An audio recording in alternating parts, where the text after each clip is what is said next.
Okay, everybody who just joined us, it is officially noon, and I'm very pleased to welcome you to the 27th year of our Honor Symposium, and it's kind of a weird Zoom year for all of us. I'm grateful that we have this technology to bring you all this outstanding information and research here right from FVCC. And I really hope that this year is going to be an anomaly, and next year we're going to get together in person, and we're going to have a lovely new building, the new college center that's being built right now on campus, in which we can hopefully congregate. This presentation today is being recorded, and we're going to have it on our college YouTube channel probably around next week. We're going to do some edits and have it up on the webpage. You can always email me if you can't find it. And furthermore, I would like to just take a moment to tell you about how we're going to run this lecture. We're going to have Dr. Wrightsman present, and your questions can be posted in the Q&A, for the Q&A in the chat feature, and I will read them to you, Ruth, if that's okay. Sure. Or you can read them yourself. Let's see how that flows in the end. But I'd like to go ahead and introduce Dr. Wrightsman, and she is one of our most amazing professors here on campus, sadly retiring this spring. I don't know how we're going to exist without you, but she's not going very far, still a Montanan at heart. But she achieved her PhD in cellular biology at the University of UC Irvine and spent 25 years in the Department of Molecular Biology and Biochemistry at UC Irvine, and has joined FVCC for quite a while now. How many years, Ruth? I forget. Like 12 years. Yeah. And amazing 12 years has been with an uptick in our undergraduate research and just our STEM fields just blossoming. So thank you so much for everything you've contributed to FVCC. And last but not least, I'd like to emphasize that this lecture series is sponsored by the Theodore Chase Endowment Fund that's given by Allison Young. So thank you very much. We couldn't do it without you. And Ruth, if you'd like to get started with your lecture for today, the COVID-19 pandemic, the virus, the vaccines, and the variants. Thank you so much for being here, everyone. Well, thank you, and thanks everybody, and thanks Gerda for organizing and for the wonderful introduction. I feel really honored to be part of this and to help carry on the tradition of bringing information to our campus community. So today I'm going to talk about the virus, the SARS-CoV-2 virus that's been dominating our life for the past year, the disease it causes, which is the COVID-19 disease, and a little bit about the vaccines that we have right now, the mRNA and the viral vector vaccines, and then some of the variants that have emerged in the past few months and what that could imply for our going forward. And then at the end, I'll talk a little bit about getting information, because a lot of people ask me, like, where can I get good information? And it is a little confusing sometimes, so we'll try to sort that out. So it's been a crazy year. I think about where we were a year ago, and some of us might have been buying too much toilet paper, and we couldn't find hand sanitizer, and we were disinfecting things, and we sort of didn't know where to turn. We didn't know really what to do first, and we didn't know if it was enough. And at the same time, we had to quickly rethink what we were doing. So we had to adapt, and a lot of us started doing a lot of Zoom. We had to change the way we work, the way we interact, the way we do education. All sorts of things had to go forward.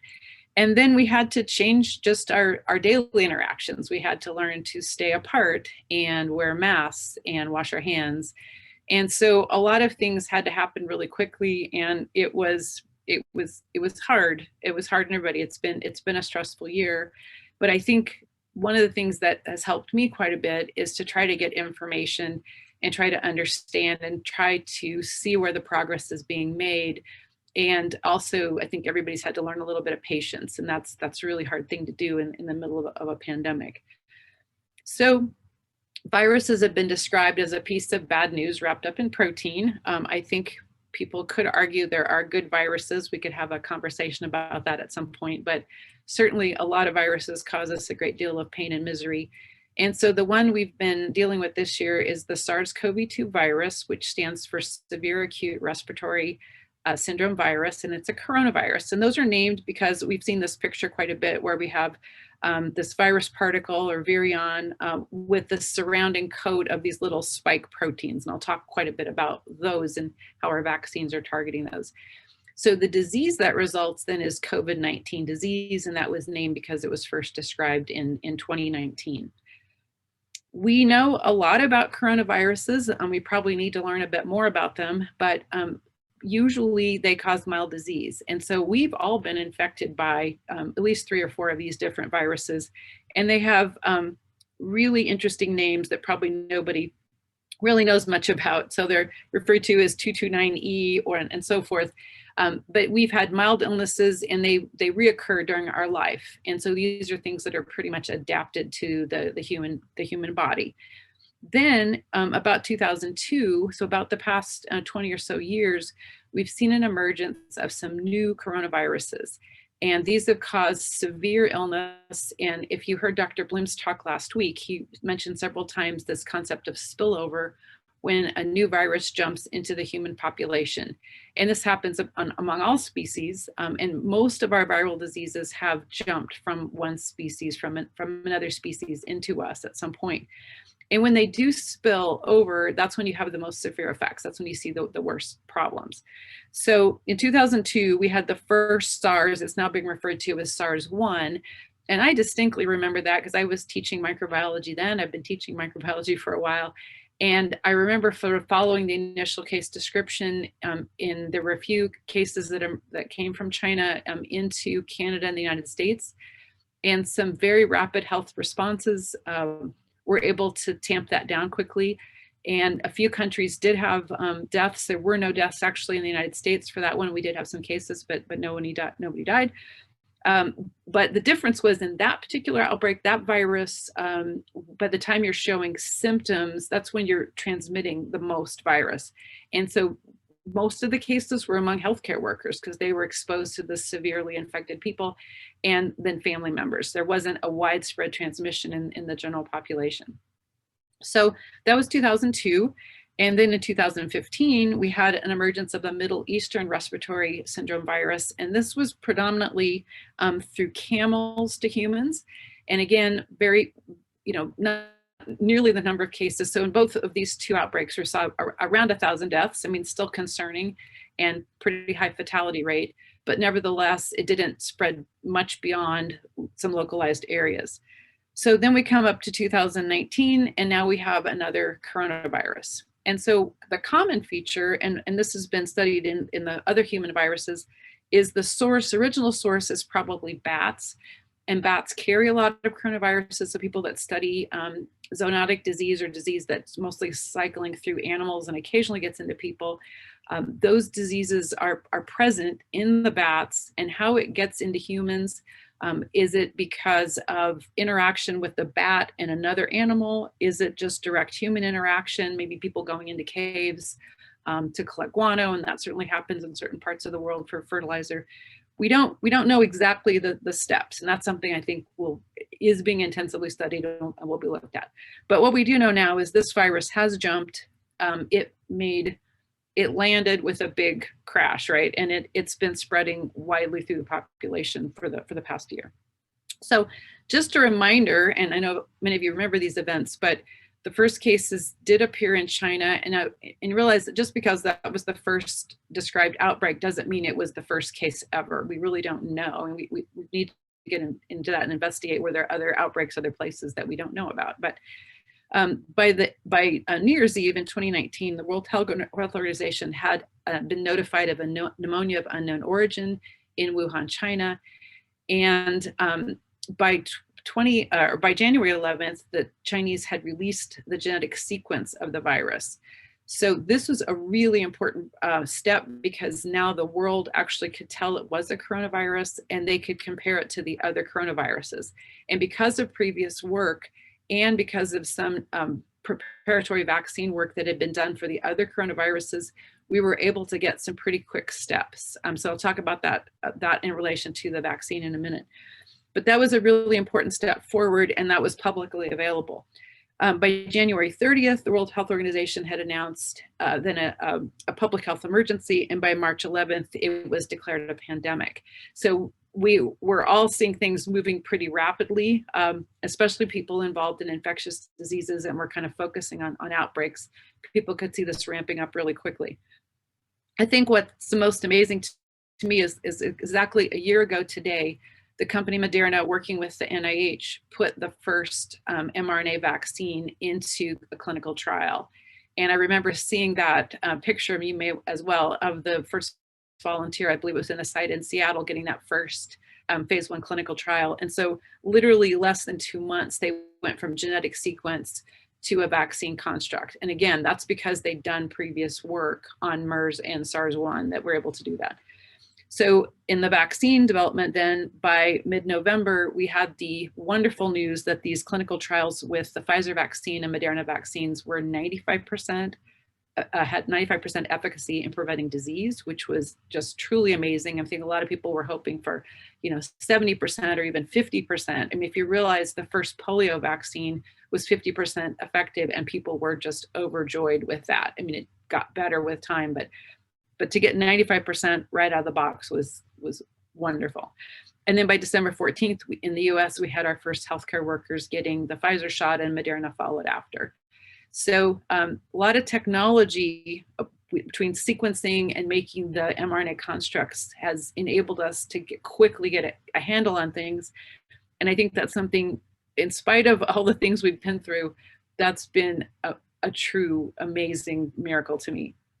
So in January, I did a little presentation for the faculty on where we were at that point, and we weren't in a good place in the United States. Montana was a little better, but we were starting to see like a sort of post-holiday uptick. Now, when we look at the signs, we really are getting in a good place, but I drew a little line here just to remind us that where we are now in the US is kind of equivalent to our summer surge. So we're getting better, but we can't quit, right? And the same thing in Montana, we're definitely down, but our numbers of cases per 100,000 is what I look at, and it's still not to the point where we can completely relax. So we really need to push forward with keeping the safety protocols in place until we can get more people vaccinated. And I think that's what most health officials are trying to look at. The other thing that's concerning on the world scale, so the US and most of our states are drastically declining. We're starting to see a little bit of uptick. So I drew a little circle around that because that may be being driven by the variants. And so that's something we need to keep an eye on. So what has this done to overall death rate in the United States? This is a graph from our World in Data, which is maintained by Oxford University. And it shows that over the year, and looking at the years 2015 to 2019, we get per week, we get deaths of, and this includes all causes. So it's infectious disease, accidents, anything you can imagine. So this is the kind of skew for the year, and we go up in the winter months. So the January to kind of November to March months because of seasonal influenza and other respiratory viruses. So we know that increases mortality. And this red line here is from 2020 to 2021. So this is the excess deaths this year. And when I look at that line, we know the number. We've had over 500,000 deaths in the United States, but when you see that line, you realize the huge impact of this virus. So what's driving this? One of the big things that wasn't appreciated early on was the asymptomatic spread of virus, that how easily people shed virus before they're showing symptoms. And the other thing we have to look at is this overall reproductive rate, which is how many people on average you transmit virus to. And so for COVID-19, it's estimated to be right on 3. Now, by comparison, something like measles is even greater. They estimate something like 18 in an unvaccinated population. What can drop that, of course, is the measures we use to mitigate, so our masks and distancing and all those things. And as we implement the vaccine, that's going to obviously drop that. And then the other thing is the case fatality rate, which again is quite variable depending on population, age, and where you're looking at. But on average, it's right around 1.8, 1.9%.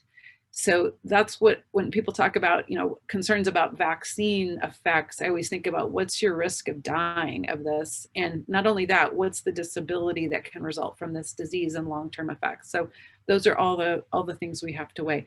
And just for comparison, the first SARS had a greater fatality rate. MERS also was very high. And the pandemic flu in 1918 had a really, really huge fatality rate.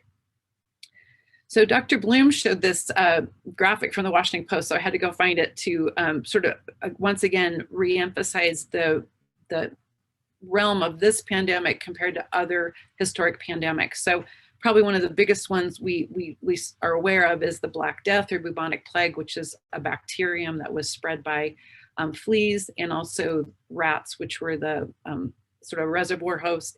But this was a huge impact on especially European populations, spread through shipping and travel and so forth. So probably killed at some point, maybe up to as much as a third of the population of Europe in the Middle Ages. And then of course we've had other outbreaks. Smallpox has continually been a problem until we were able to vaccinate. And then looking into the more modern era, so this includes a little bubble for the 1918 pandemic, HIV/AIDS, which of course has gone on from the 1980s to now. So that's a cumulative effect. And we still do have that pandemic. It's not gone away. And this is our current pandemic here. So this puts the first SARS and MERS in perspective. So worldwide deaths, or less than 1,000, we're over 2.5 million deaths. And as I said, over 500,000 deaths in the United States. So what happens to COVID? And some of this you may be aware of, but just to kind of quickly review, the infection is spread through our droplets. So as we are talking and singing and laughing and interacting, droplets come out of our mouth and they carry virus. So it's material in our respiratory tract, and that's what we're trying to block with our masks. The incubation time is pretty variable, but it's on average about 5 days or so. And often in those early days before you're showing symptoms is when you're transmitting virus. Then the early stage, so they've divided this disease kind of into 3 stages. The early signs and symptoms are things we're familiar with. So fevers, chills, cough, maybe loss of taste or smell, sometimes a sore throat, runny nose, shortness of breath, possibly GI tract. I'm sure all of us for the past year, every time you get the least little bit of sniffle or sore throat or headache, you're wondering, is this COVID? And what's going to happen next? Then for many people, it does go into a pulmonary phase, but 80% of those are minor cases that resolve pretty quickly. So you might have some lingering cough and fatigue, but those can resolve within a couple weeks. Then about 20% of cases go into acute respiratory distress. And that means a lot of people need oxygen. And then the really severe cases have required mechanical ventilation. And the mechanical ventilation, it's very, very debilitating, both just on the physical effect and mental effect and so forth. Then the part that's still not completely understood is this inflammatory phase that seems to linger. So some people recover and some people are discharged from hospitals, and then they come back with a second wave. And the second wave is either inflammatory, sometimes it's a secondary infection. And this happens a lot with influenza, a secondary infection of bacterial pneumonia or something like that.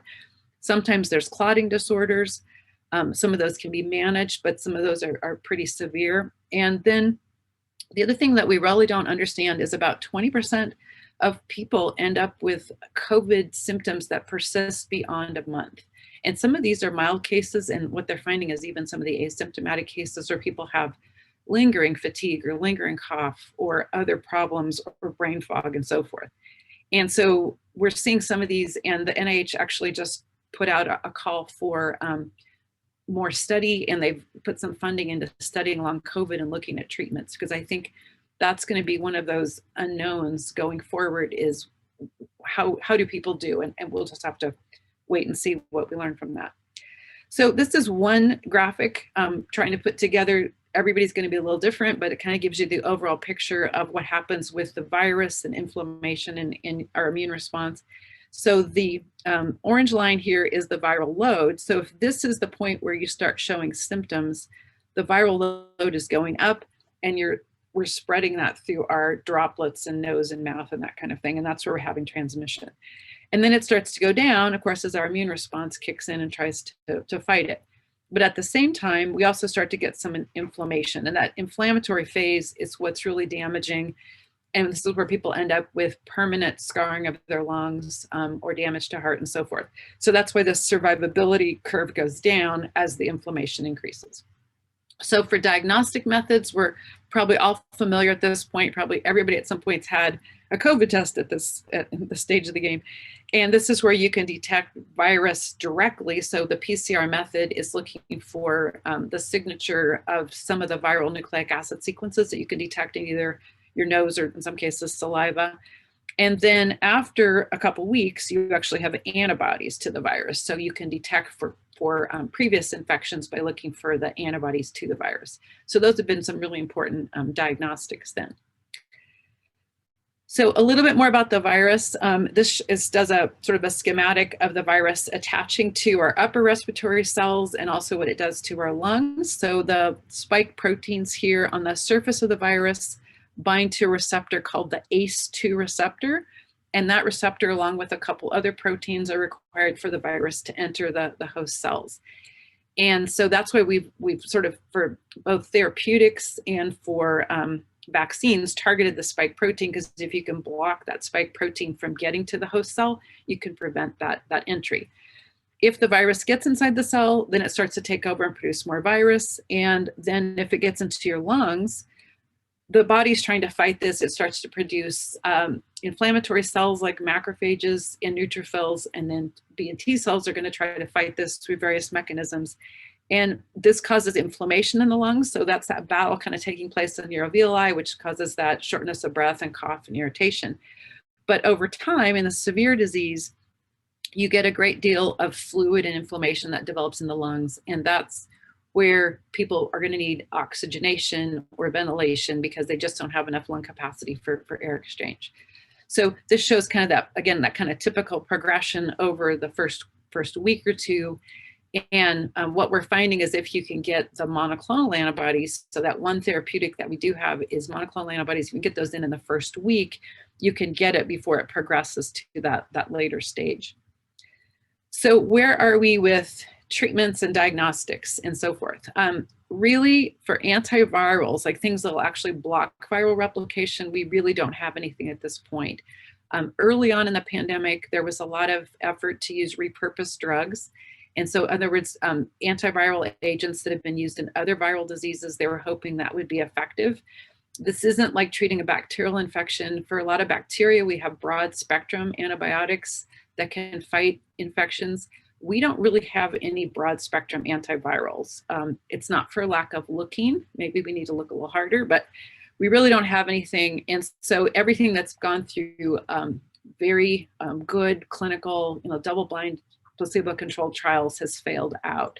So all the drugs you've heard about really don't work. And the only thing we really have at this point are monoclonal antibodies. So these are antibodies that are made either through immunized animals or by taking B cells from people who've recovered from the disease. And then they've been able to clone those cells in the lab. So in a pharmaceutical environment, produce highly purified antibodies. So you know exactly what it's binding to, you know exactly how much you have, and you can administer those, but you have to do it early. So it has to be done usually in the first week of an infection. But thankfully now it can be done on outpatient, and it can save a hospitalization in many cases and save severe infections. So Eli Lilly and Regeneron are two different companies that have these. Monoclonal means it's one B cell that binds to one little part of the virus, or in this case, the spike protein. And what they've done is they've made cocktails of these that bind several areas. So it's not quite as good as having your own antibodies, but it's sort of better than nothing. In the inflammatory phase, anti-inflammatories like dexamethasone and some cytokine blocking antibodies have had effect. But again, you're kind of fighting that battle of inflammation can be a good thing, but in this case, it is a bad thing in the damage it does. So we're trying to sort of damp that down. And then for our diagnostic methods, PCR is a well-tested, very sensitive method for detecting the molecular pieces of pathogens. And so it can be done from sputum samples or nasal samples and so forth. So that's very helpful. It does take a little time. Usually there's a little bit of a turnaround to get that sample into the lab and process. There's some rapid nucleic acid amplifications now. The Abbott ID and some other companies have made kits that can be on point of care and develop within like about 30 minutes or 45 minutes.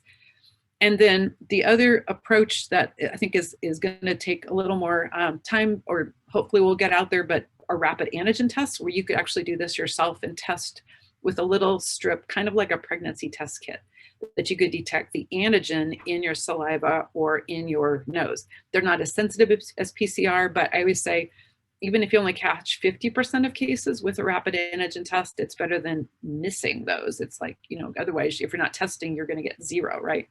So PCR is the best, it's the gold standard, but some of these other methods I think are going to be very valuable. And then the serological tests are ways to find out who's had the virus and has antibodies to that virus. So the vaccines, I'll talk about the 3 now. Thankfully, we have 3 different versions. We've got the Pfizer, BioNTech, Moderna, NIH, those are mRNA platform, and then the Johnson & Johnson, which is an adenovirus platform.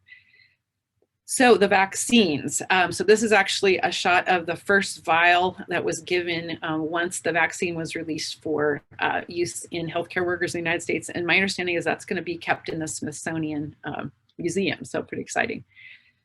So this was the cover of Science magazine. Every year they put the breakthrough of the year, and definitely it was the COVID-19 vaccines. And not only was it one, but it was several. And there's other countries that have their own versions of, China has their vaccine, Russia has their vaccine, and they've all just been amazingly effective. So that was truly the breakthrough for this pandemic. And a lot of people want to know, well, you know, did we rush this? Are we getting ahead of ourselves here? And I think it's important to understand the preliminary work that had been done with both SARS-1 and MERS. And thankfully, there were groups around the world that actually looked at these pathogens and said, we need to study these and be prepared for those particular pathogens if they reemerge again, but maybe, you know, something in the future. So the typical timeline for a vaccine is usually, you know, 10 to 15 years, because the companies have to evaluate things and get funding for each of those phases of the trials. And there's kind of divided up into the major preclinical work, where you do the work in the lab with tissue culture or with animals, and then you move it into the human trials. And what enabled particularly the mRNA vaccines to come out so quickly was this little diagram right here. It's what they're trying to show there. That's a crystal structure of the spike protein from the COVID or coronaviruses in general, but this is referring to COVID-19, SARS-CoV-2. To get that structure, you have to be able to grow the virus, you have to clone the gene, you have to express the protein in enough amounts, you can crystallize it, and then make the structure, get the structure through X-ray crystallography or NMR. That takes a lot of time. That's a year-long project or more in most cases. That had already been done with MERS and SARS-1, and from that, they were able to design an mRNA vaccine that they'd already tested in animals and in humans. So when Moderna scientists and BioNTech scientists saw the sequence in January 11th, they were all waiting for that. They could see that this was exactly the same structure as the previous coronaviruses. And all they had to do was essentially decide what part of the virus to pull out. So what part of that genetic code to pull out, to put into the mRNA platform, and then they could get on with the testing. So that preliminary work probably saved us 4 or 5 years right there. And I think it speaks to the importance of basic research and supporting understanding how these viruses work and looking at vaccine developments, you know, for these things. So we're able to shortcut that quite a bit. And then the other thing that enabled the development was, quite frankly, quite a bit of money. The warp speed in the United States, I think it was over $24 billion that was put into various companies, several different companies, but enabled them to not get hung up in the production side of it or in any of the testing. So money wasn't a factor, and that was enormous. So phase 1 was the early clinical work in humans that was done beginning in March. And they were able to overlap that with phase 2. So phase 1 is where you look to see, do people make antibodies? What kind of reactions do they get? Do we have the right dose? Once they get that figured out, then phase 2 could start. And once they had that data, they could start phase 3 at the same time they were doing this production.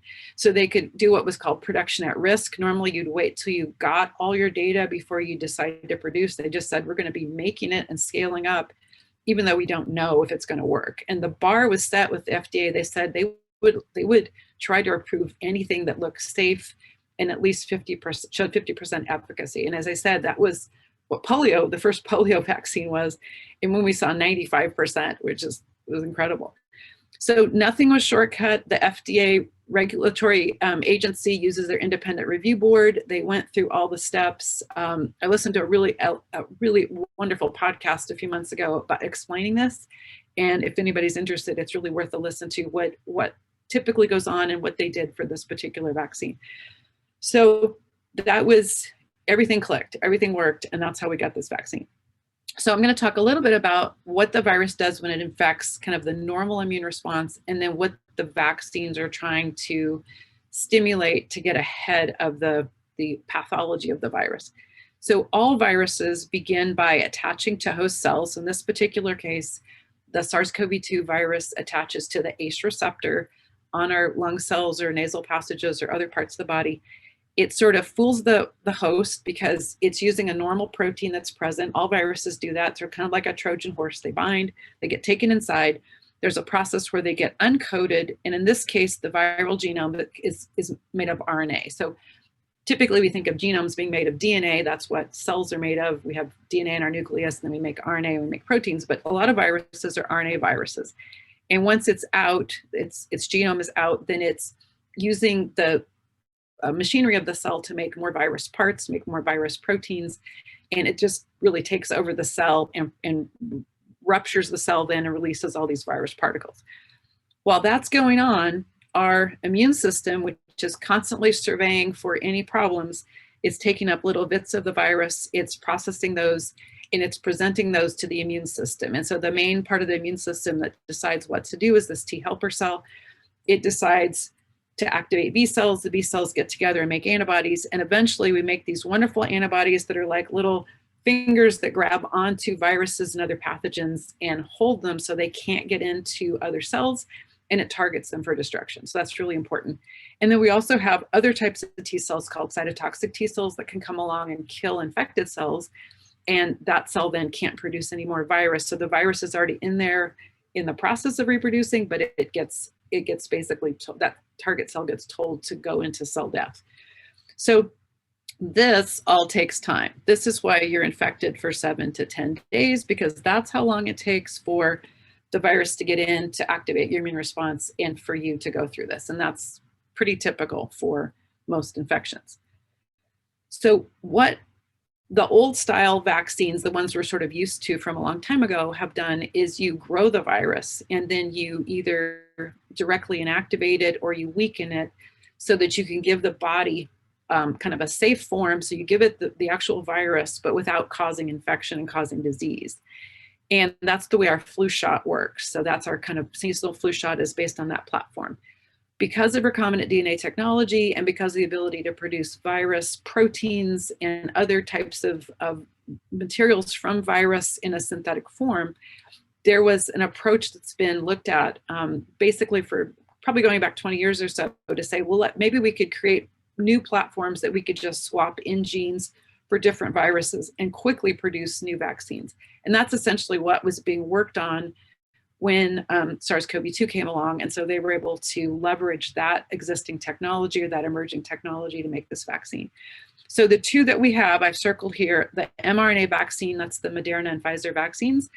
And then the Johnson & Johnson is a replication defective viral vector. And that's actually a DNA vaccine that's going to deliver this. So the whole idea is you want to deliver enough information that your immune system can see that virus, obviously without causing any harm to the host. So this is the structure of the COVID-19 or the SARS-CoV-2 virus. And instead of taking the whole genome, you're just taking a little bit of the spike protein gene, putting that into a lipid particle, so a little lipid nanoparticle. And that's what's in the Pfizer vaccine and in the Moderna vaccines. So essentially the idea is you're getting injected with just a little bit of messenger RNA. So it's just a small fraction of the whole genome of the virus, with the signals that will enable that message then to get producing the spike protein. So it's causing your cells to produce that spike protein so it can educate your immune system ahead of time in advance of seeing the real virus. And so I use the analogy kind of like Snapchat, or I was also thinking it's kind of like James Bond or one of the spy movies where they get the instructions and the instructions self-destruct. And that's essentially what happens. The RNA goes in and then the RNA is destroyed really quickly. We don't keep messenger RNAs around. And we're making mRNAs all the time for the normal function of our cells. So it doesn't change your DNA. It doesn't go into your nucleus at all. It just stays in the cytoplasm, produces proteins. And then you get all that wonderful response. You get those antigen presentation, and eventually you get the antibodies. The Johnson & Johnson vaccine is sort of the same idea. They took a little bit of that genome, but instead they put it into a DNA form. So they made a synthetic DNA that encodes the spike protein. And this little, kind of lunar lander module looking thing or satellite looking thing is a defective virus. So adenoviruses are also viruses that cause colds, but they don't cause the severity. They're very mild illnesses. And this particular version is a replication defective. So it's just a shell, essentially. It's a delivery system for this information. So much like the mRNA vaccine, you're injected with that particle. Your cells take up that particle. In this case, that DNA does go to the nucleus because that's where we make RNA. But it's independent little piece of DNA. It's not incorporated. There's no way for it to integrate. There's no integrase gene or things like that. So then you produce the RNA, and then that RNA then gets you to produce the spike proteins, and it goes through the same kind of activation. So just a little more detail of the what we call antigen presenting cells. So these cells are talking to each other. So if you wonder, like, why is my arm a little bit sore, or why am I feeling a little bit, reactive?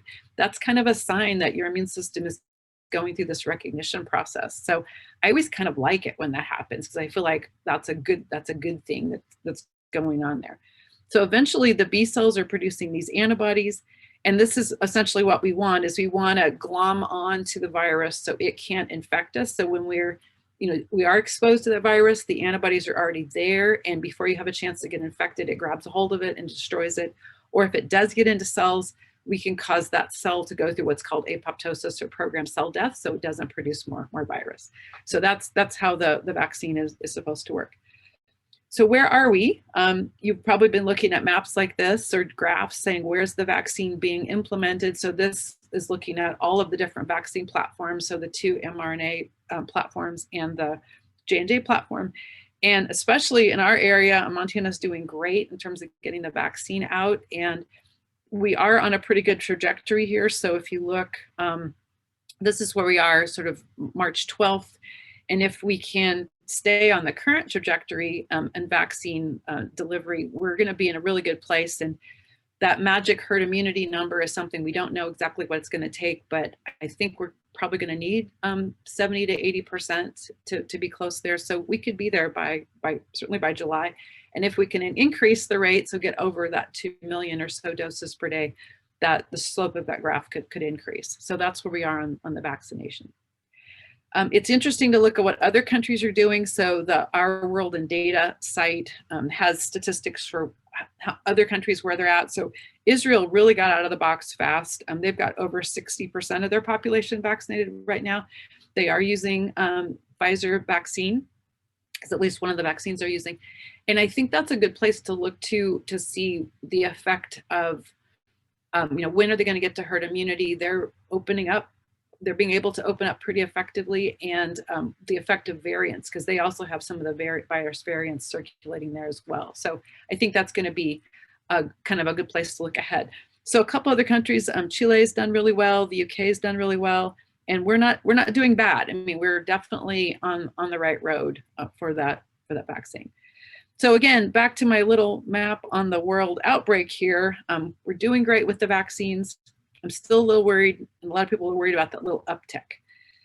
So what's going on with the variants?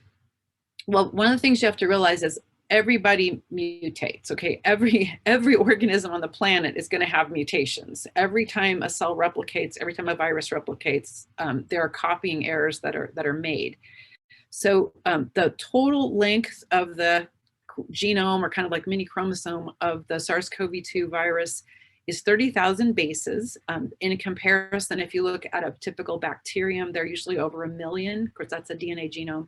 And our genome is 4 billion bases, so it kind of makes sense. Bigger, complicated organisms have bigger genomes. So what viruses bring in are just the information they need to make more virus, to replicate and take over the host cell. And one of the critical things, this in red, is that spike protein gene. So if you make antibodies to a particular virus, but in the process of it growing in you, before it gets a chance, before it's killed, if it would mutate, then maybe some of those antibodies can't bind the spike protein as efficiently.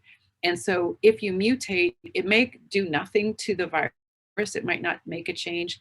It could make the virus worse. I mean, that can happen too. It could maybe not be able to replicate or infect, in which case we don't see that. So we only see the ones that are better, right? That's the ones we see.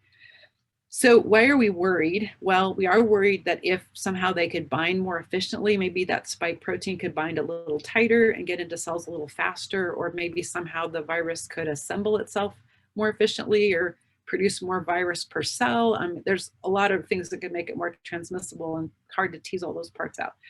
Could it cause more severe infection? And then if it escapes detection, because we are looking at the molecular parts of the virus. So if they mutate, will our PCR probes detect it? Will the monoclonal antibodies be able to treat it effectively? You could change your PCR, you could tweak that, but you have to know about it in order to be able to make that adjustment. And the same thing with the monoclonal antibodies. If they're not working, you can make new ones. It takes time, but you can make others for the variants. But again, you need to detect these to know what's happening. Of course, everybody's worried and thinking about, well, what about the immune response I'm making to the vaccine? Because that vaccine was made on the sequence that was released in last January. So if the virus has changed, will my immunity really work? And so far it looks like, especially if we look at the data in Israel, I think it seems to be working pretty well, but we need to monitor, we need to keep track of this stuff. So these are referred to as variants of concern, and the ones you probably heard about are the ones that emerged in, or were detected, I should say, in Britain, in South Africa, and Brazil, and these are given really wonderful distinctive names like B117 and B1351 and so forth, but they're from the lineages that have been followed, so there's a nomenclature. So kind of quickly what that looks like, and not to get too much into the weeds here, because I do love to talk about genes and proteins, but I don't want to go too crazy here. But when they talk about a particular mutation, they're referring to a particular number on the amino acid numbering on the spike protein, and the N and Y refer to the specific amino acids that have changed. So this was the first, and there's a 1-letter code for the 20 amino acids that go into making up proteins. So I torture my genetics class by making them learn all that stuff, and I said, then you'll use it at some point, right? So N and Y refer to, the original was N and it changed to a Y, and that was because of one little change in the genome. And this particular mutation, out of who knows how many different mutations have emerged around the world, is thought to possibly give it a better fit with our cells. So that may account for a greater transmissibility. And they were noticing this because there was an uptick in this particular variant or this particular mutation in Britain. This one I kind of like because its name they abbreviate as EEK. This changed from an E to a K. So those are the two amino acid changes, or the original and the change. So, and this is one that's thought to possibly evade antibodies. So several different variants, the so-called UK, and I really should note that this was detected in the UK because they do a lot of gene sequence, they do a lot of virus sequencing there, and that's why they've been able to detect these things. So it was first detected there, and it does contain a couple of these mutations that are thought to maybe make it bind better, or whatever it is that makes it more transmissible. So this is the United States right now. We have detected the B117 variant, and it was first, I think, detected in Colorado a few months ago. And so as we go down, this is the fraction that we know about based on sequencing and so forth. And again, we only know based on the sequences that we have, but this is kind of expanded. So right now it's about 20%, but that trajectory is a little bit concerning. Now, if our vaccine is effective, maybe this doesn't matter at all. Maybe we don't need to worry about it. But again, we need to keep on top of things because we may have to tweak the PCR diagnostic. We may have to look at monoclonal antibodies. This is a map of variants throughout the United States. So the B117, the P1, which is the Brazilian, and then the B351, which is the South African variant. And again, these are where they was first detected. So you can see right now, I mean, Montana's sitting in a pretty good place. I don't see any cases, but on the other hand, viruses don't need a passport. They come in pretty easily. All it takes is somebody to visit someplace else and come back, or someone visiting here. So that's why we can't really relax on our, on our various measures. So this is what I've always sort of ended. What do we do right now? We've got some great vaccines, but we have really what we call NPIs, non-pharmaceutical interventions, is what we've been relying on for most of the year. And that means self-screening. We really can't quit testing because we're going to have to keep testing and tracing. Even when we get things under control, if we have little mini outbreaks, we're going to need to know where they are and what we can do to get a hold of those. Our face masks, our distancing, our hand hygiene, washing our hands, that's always a good thing, prevents lots of things. So if nothing else this year, we got really good at washing our hands, right? And then of course, using the vaccine and getting that deployed as quickly as possible. And just the common sense things like, getting good rest and good nutrition and exercise and all the things we do to maintain our mental and physical health. Dr. Bloom showed this, and I was really happy because that was something I think I talked about in the presentation I gave in January, but the Swiss cheese approach. And so no one thing is going to be perfect. So even the vaccines isn't going to be perfect. Face masks aren't perfect, but if we sort of align up everything we have, we can prevent transmission of the virus. So this includes all of the things we can personally do with our distancing and our hand hygiene, and try to not stay in crowded areas or go outside if you can, wear the masks, try not to touch our face. I guess everybody touches our face, like 100 times a day. We can try to avoid that. Do the tracing, do the testing, get the messaging out about things that people need to do.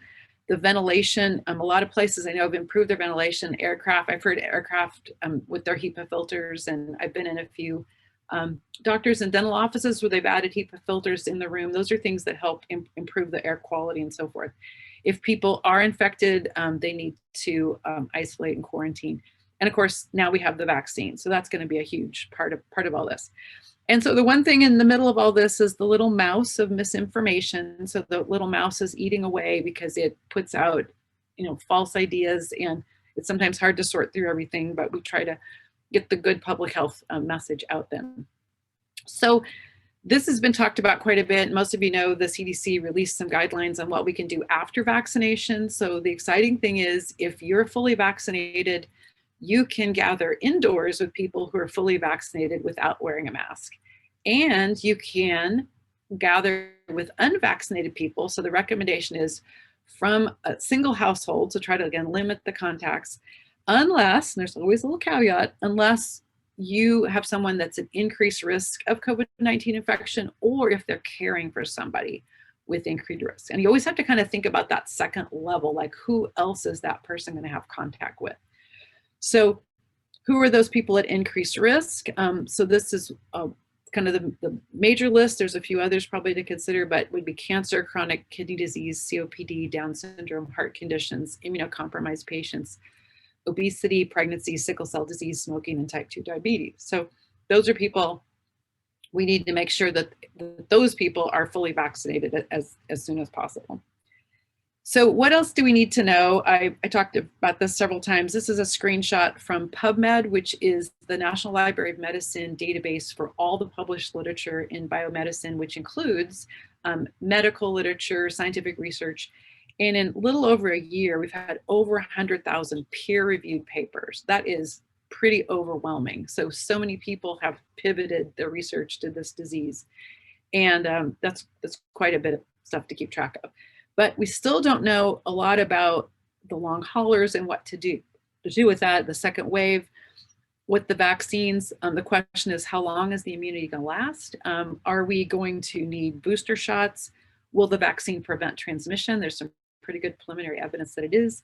Will the variants escape vaccine protection? And again, that's just going to take some ongoing work. And then will we get effective antivirals? There's a few things in the pipeline. Merck has got some good things going. So I think there's a lot more emphasis to look into that, but we really need to make some breakthroughs. So a lot of people ask me how I get good information, and that's, you know, the headlines want to grab your attention, but where can I go to get the good, reliable information? So the CDC website is putting out more guidelines and so forth. The World Health Organization does updates. I've mentioned PubMed, you can get that peer-reviewed literature there. Our World in Data has the great statistics on all kinds of things related to not only COVID, but other diseases and other things around the world. And then the Johns Hopkins Systems Management and Engineering Department put together that amazing COVID-19 counter that we've all been looking at for the whole year, and they put out weekly updates. Probably a lot of us have been spending more time listening to podcasts or looking at other types of information. So I really love Dear Pandemic. They have a Facebook presence, Instagram, and they have a web page. You can search, it's a searchable page, and it's really good down to earth. Like, you want to understand what's the relationship of, you know, COVID-19 and pregnancy, or what can I, you know, really down to earth stuff on what can I do with my kids or traveling. They've got a lot of good information. And I love it when I see Facebook posts with references. That doesn't happen very often, right? And they're peer-reviewed references. MedCram is for physicians and physicians in training, but they put a lot of really good information on COVID-19 and all the different treatments. In the Bubble is the health policy podcast. They had a podcast a couple weeks ago called The Toolkit, and they were also talking about, they had epidemiologists from Johns Hopkins. What can I do after I've been vaccinated? Some really down to earth. The Jab is put out by The Economist, and that's looking at specifically the vaccines. And that's been a relatively new podcast. And then who wouldn't love a podcast called This Podcast Will Kill You? I mean, that's an amazing title. And they talk about all kinds of diseases, but they've got some specific stuff on COVID and SARS-CoV-2. But I have to say, the one I can't miss, and it's become sort of my go-to source and something I listen to whenever they pop up, is This Week in Virology. So Vincent Racaniello, who's at Columbia University, has been doing this podcast for about 12 years, but in the past year, almost everything's been on COVID-19. And every Friday, they have clinical updates with Dr. Daniel Griffin, who's an MD, PhD physician in New York. He's treated thousands of COVID patients, and he's really up to date on the best information. It's really aimed more for clinicians, but it's worth listening to. And he also gives some really down-to-earth advice about, you know, our everyday life. And just a couple examples of This Week in Virology. In the summer, they did an interview with Kazmia Corbett at the NIH, who developed the Moderna, was collaborated on the Moderna vaccine, and she talks a lot about how they got to that point in the preliminary work. And then Michael Minna was one I really appreciated listening to, because he talked about the impact of rapid testing, rapid antigen testing, which would be really helpful if we want to know a safe way to open schools and workplaces and so forth. So with that, a couple final thoughts here, and thank you for your patience in listening to all this. There's a lot of information. What I've thought about a lot is there's no answer book when it's a new pathogen. I think a lot of people think science and medicine is just, you go pull the book off the shelf and you get the answer. And what's really been clear is we didn't know what to do with this one because it was new, and it looked like it was pneumonia, but it's more than pneumonia. There's more going on here. So the visibility of the scientific effort, I think, has been amazing and inspiring. The real-time data collection, looking at, everybody knows that these variants are getting sequenced, and what does it mean? But normally this kind of stuff happens and people have time to sift through it, and then they publish on it. A lot of this stuff is being like real-time analyzed. And that's been difficult for people trying to make policy, because you don't know. I mean, just think about what we're doing at the college for trying to figure what to do for fall. How are we going to structure our classes? We don't really know where the pandemic is going to be. We don't have a crystal ball. So having this data emerge is wonderful, but also painful at the same time. And it's, I think, hard for people to understand why things get changed, because we're learning as we go along. And then I think I heard this on one of the podcasts: when you've seen one pandemic, you've seen one pandemic. Like, we were pretty prepared for HIV/AIDS or maybe an anthrax outbreak after 9/11, but this one, we just didn't have all the preparation in place. So the communication going forward, and I think the opportunity for future preparedness, and I think we're inspiring a new generation of people to go into epidemiology and public health and virology. I think that's going to be a real opportunity, and hopefully we can use that momentum to do this in a way that we can be better prepared. So with that, I will just say my little motto for the day is test negative and stay positive. And thank you very much.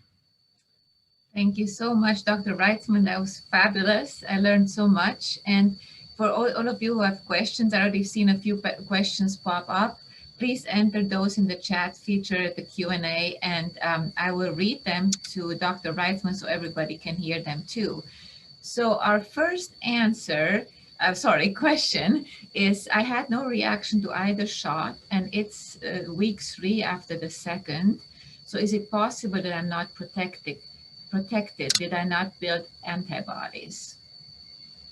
I think you're protected. I mean, all the data would say, you know, the Pfizer, Moderna, when they look at those reactions, you know, 20% of people had this, 30% of people, 10%, but there's people that don't. So that's definitely true. And my husband's, I think, had both of his shots of Pfizer and he didn't feel a thing. So I think we have to trust the data, and don't worry if you don't have a reaction. I mean, I don't think that's a bad thing.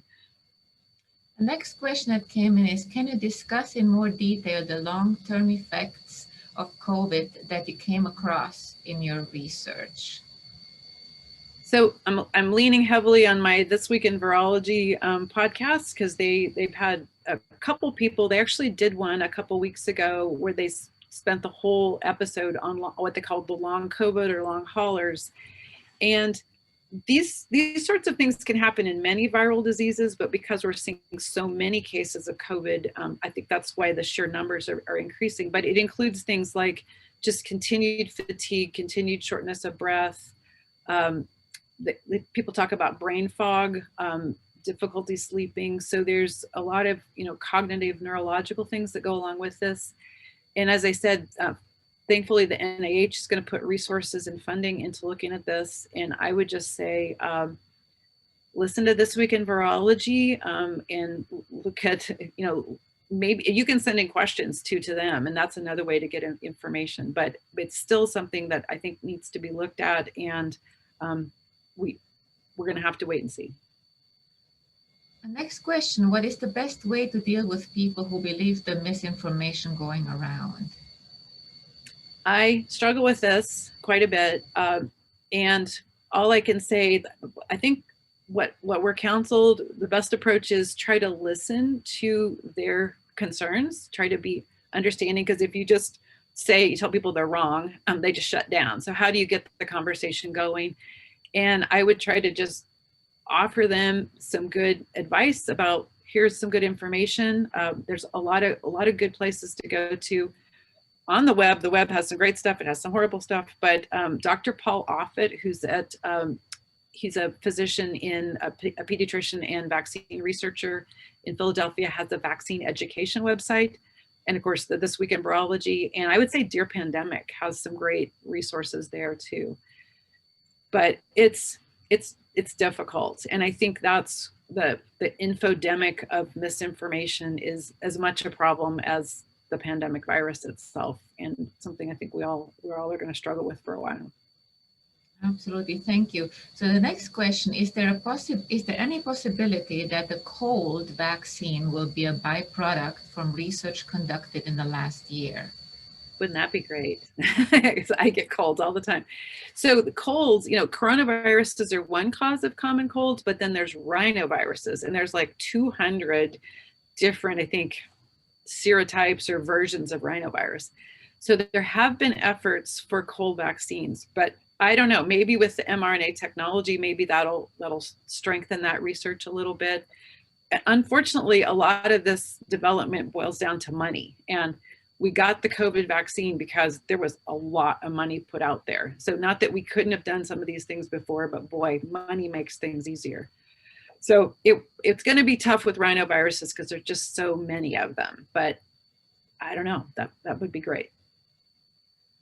Next question, what other animal spillover may we anticipate?